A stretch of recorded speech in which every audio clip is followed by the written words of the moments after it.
एक नगर में दो भाई राजू और दीपू नगर के एक गैराज में मैकेनिक का काम करते थे। दोनों बहुत मेहनती थे। एक दिन गैराज में काम करते हुए, भाई मैं सोच रहा था अगर हम ऐसे ही काम करते रहे तो एक दिन अपना एक गैराज खोल लेंगे और फिर जल्दी ही दूसरा और फिर तीसरा और जल्दी ही हर शहर में अपना एक गैराज होगा।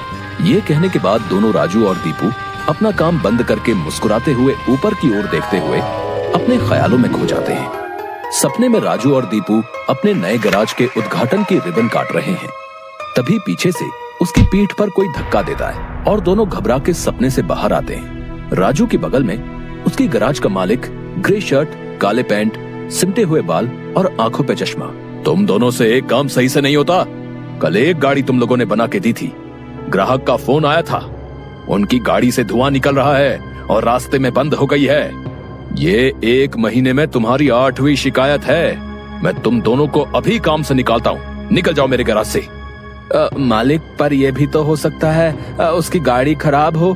हमने तो ठीक से ही काम किया था। खराब गाड़ियों को ठीक करना ही हमारा काम है। निकल जाओ यहाँ से। और मालिक दोनों को धक्के मार के बाहर निकाल देता है। राजू और दीपू अपने छोटे से कमरे की बिस्तर पर हैं। सामने की दीवार पर विष्णु भगवान की तस्वीर टंगी है। दीपू राजू से, भाई हम हर जगह मन लगा के काम करते हैं, फिर भी हमें हर जगह से निकाल दिया जाता है। किसी को हमारी कद्र ही नहीं। हाँ भाई, यहाँ किसी को हमारी कद्र नहीं है। चल किसी दूसरी जगह जाते हैं, वहाँ शायद हमारी कीमत हो। भाई पर हम वहाँ करेंगे क्या? याद है माँ कहती थी कि भगवान का नाम लेने से सब मिल जाता है। हाँ चल सामान बांध, अब हम यही करेंगे। भगवान का नाम लेंगे और पैसे कमाएंगे। वो कैसे? अरे हम बाबा बन के लोगों को ज्ञान देंगे और उनसे पैसे लेंगे। वो तो ठीक है, पर हम लोगों को क्या ज्ञान देंगे? अरे वही जो माँ हमें देती थी। तू ज्यादा सवाल मत कर, सामान बांध। हम राजा सूर्यदेव के चंपक नगर जा रहे हैं। चंपक नगर में राजू और दीपू गेरुए धोती और गेरुई शॉल में, कंधे तक बाल, गले में रुद्राक्ष की माला, पैरों में खड़ाऊ, कंधे पे लटकी मटमैली गठरी, कलाइयों में बंधी रुद्राक्ष की माला, एक बड़े बरगद के पेड़ के नीचे बने चबूतरे के सामने। ये राजा सूर्यदेव का चंपक नगर है। हम यहीं से शुरू करेंगे। दीपू सुन, आज से तेरा नाम दीपू नहीं दीपेश्वर है, समझा? और मैं एक सिद्ध योगी।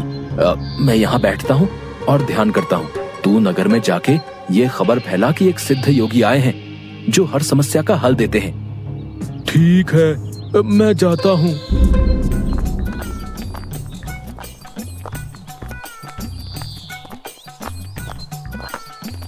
भाई हमारे सिद्ध बाबा जी के लिए कुछ दान दो। ये कौन से बाबा हैं और कहाँ हैं? बड़े सिद्ध बाबा हैं, उनके पास हर समस्या का हल है। नगर के बाहर जो बड़ा बरगद का पेड़ है ना, वहाँ ठहरे हुए हैं। अगर तुम्हें कोई समस्या हो तो उनसे जाके मिल लो, वो तुम्हें हल जरूर बताएंगे। पर हाँ, दान के लिए कुछ लेकर जरूर आना। हाँ, मैं जरूर आऊंगा। औरों को भी बता दो, पूरे नगर का भला हो जाएगा। जरूर बाबा जी, जरूर। राजू पेड़ के नीचे ध्यान में बैठा हुआ है और दीपू थैले में सामान लेके उसके पास जाता है। मैंने नगर में खबर फैला दी है, जल्दी ही लोग यहाँ आते होंगे। तुम तैयार रहो। मैं तो कब से तैयार हूँ, देखते हैं क्या होता है। राजू फिर से ध्यान में बैठ जाता है। तभी नगर के लोग वहाँ आने लगते हैं और हाथ जोड़ के नीचे बैठे हैं। बाबा, हमारा काम नहीं चल रहा, कृपा करें। आप जो भी दान के लिए लाए हैं बाबा के चरणों में रखें और बाबा से गुरु मंत्र लें। दुकानदार राजू के पास पैसे रखता है और हाथ जोड़कर खड़ा हो जाता है। राजू इशारे से दुकानदार को अपने पास बुलाता है और उसके कान में कहता है, श्री राम, हर बिक्री के समय मन में ये नाम का जाप करो, बिक्री बढ़ जाएगी। याद रहे, अपना ये मंत्र किसी को नहीं बताना, अपनी पत्नी को भी नहीं। जैसी आपकी आज्ञा बाबा जी। महाराज, आप राजकुमारी के लिए एक योग्य वर तलाश रहे थे। हमारे गांव में एक सिद्ध योगी आए हैं जो तेजवान हैं और राजकुमारी के लिए एकदम श्रेष्ठ हैं। गुरुदेव, मुझे आपके चयन पर पूरा विश्वास है। अगर आपने चुना है तो वो राजकुमारी के लिए अवश्य ही उत्तम होगा। सोने, जवाहरात और अनेक उपहार लाओ। हम अभी उन महान योगी के पास जाएंगे और उनसे राजकुमारी से विवाह करने का आग्रह करेंगे। हे तपस्वी, मैंने आपके बारे में जो सुना था, आप उतने ही तेजस्वी हैं। मेरा आग्रह स्वीकार करें।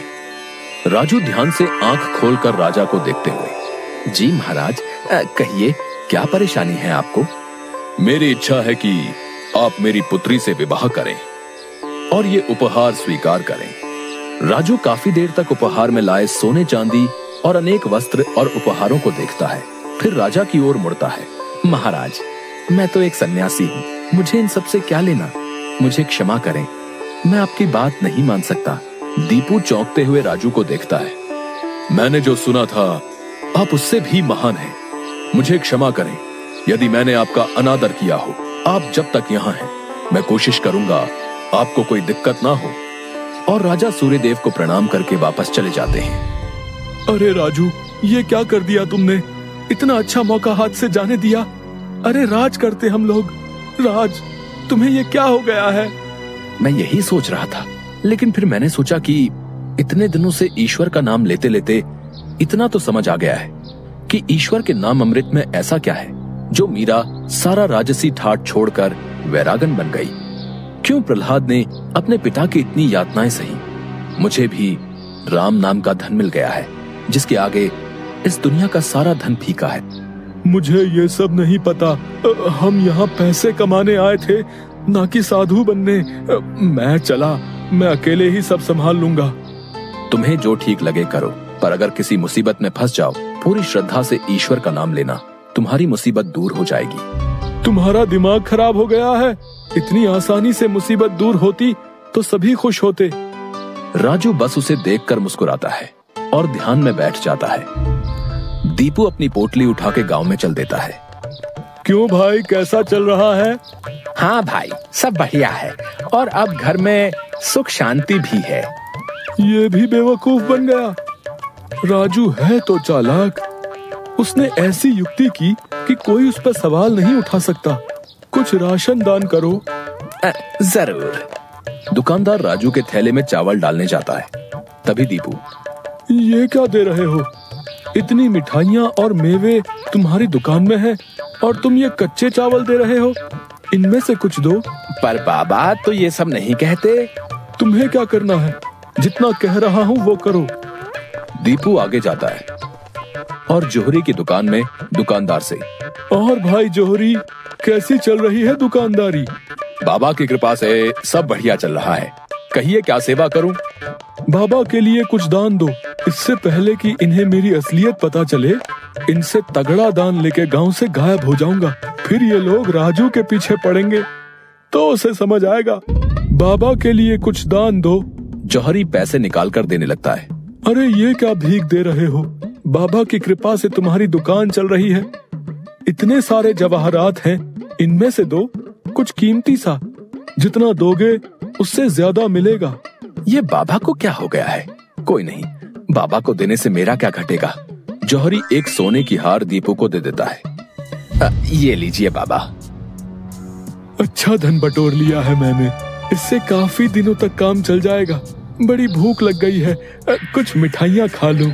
दीपू एक पेड़ के नीचे बैठ के मिठाइयाँ खाने लगता है। तभी वहाँ 4 डाकू, चेहरे पे नकाब, काले कपड़े और हाथ में छुरी लेकर आ जाते हैं। जो कुछ भी है वो हमें दे दो, नहीं तो हम तुम्हें मार डालेंगे। दीपू डर से अपनी पोटली उन्हें दे देता है। तभी डाकुओं के सरदार का नकाब खुल जाता है। दीपू उसे देख लेता है। अब तुझे मरना होगा क्योंकि तूने मेरा चेहरा देख लिया है। हे भगवान, ये क्या हो रहा है? कैसे बचूं इनसे? भागने की कोशिश की तो ये लोग पकड़ लेंगे। क्या करूं?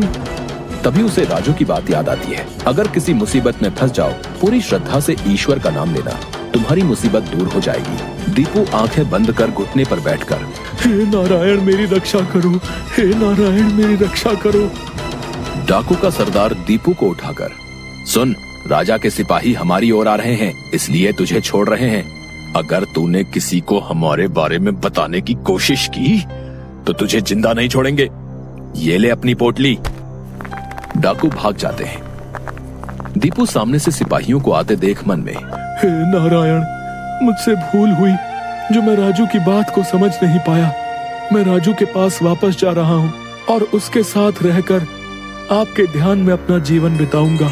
मुझे माफ कर दो राजू, मैं ईश्वर के नाम की महिमा को नहीं समझ पाया, पर अब मैं समझ गया हूँ और तुम्हारे साथ ईश्वर के नाम का धन कमाना चाहता हूँ।